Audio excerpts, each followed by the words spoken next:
Ragland a gestire questo nuovo attacco. Venezia ancora schierata a zona, Ragland vuole andare ad attaccare Mitchell Watt e poi lo scarico per Kivarius Hayes. De Nicolao aspetta il posizionamento in posta di Watt che fa saltare Kivarius Hayes, poi con grande astuzia si appoggia al vetro. Sbaglia anche il tap-in, 2 errori in fila per l'ex giocatore di Latina, poi in tuffo Hayes riesce a garantire un altro possesso a Cantù, si butta, rimbalzo in attacco, segna il canestro, fa tutto Kivarius Hayes.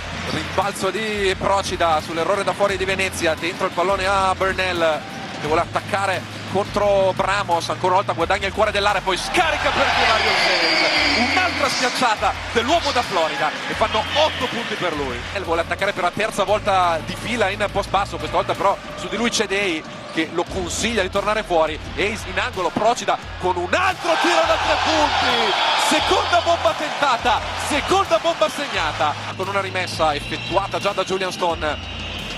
Figlioi esce Austin Day, mette a posto i piedi, fa partire la tripla. Fantastico.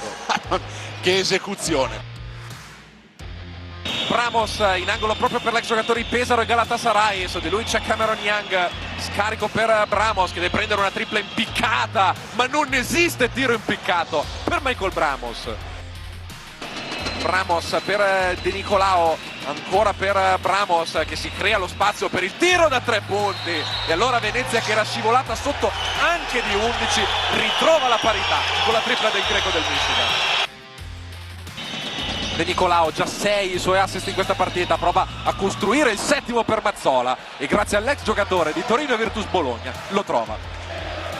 Wes Clark a gestire il pallone, raddoppio spezzato dall'ex giocatore di Brindisi, scarico per Ragland, Wilson mette a posto i piedi, spara a 3 punti e alla fine torna a sbloccarsi l'Acqua San Bernardo Cinelandia per Kivarius Hayes, di cui 6, compreso questo, arrivati nella metacampo offensiva. Extra possesso quindi per Cantù, ancora una penetrazione di Cameron Young che questa volta con il tiro più difficile rispetto a quello di prima fa a bersaglio. Ragland con la palla dentro per Wilson, persa di Cantù. De Nicolao la palla la lascia lì per Day che trova il canestro a rimorchio, c'è il fallo di Burnell. Subito la ripartenza di Venezia organizzatissima, 3 passaggi arrivati dall'altra parte a trovare un gran canestro.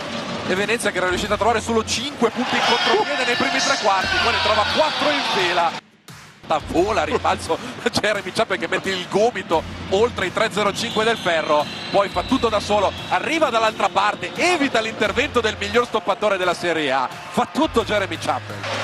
Gli equilibri del match per la squadra di Pancotto, Wes Clark salta De Nicolao, dentro per Hayes, si appoggia al vetro, grande assist di Wes Clark e prosegue nella sua straordinaria serata Kivarius Hayes.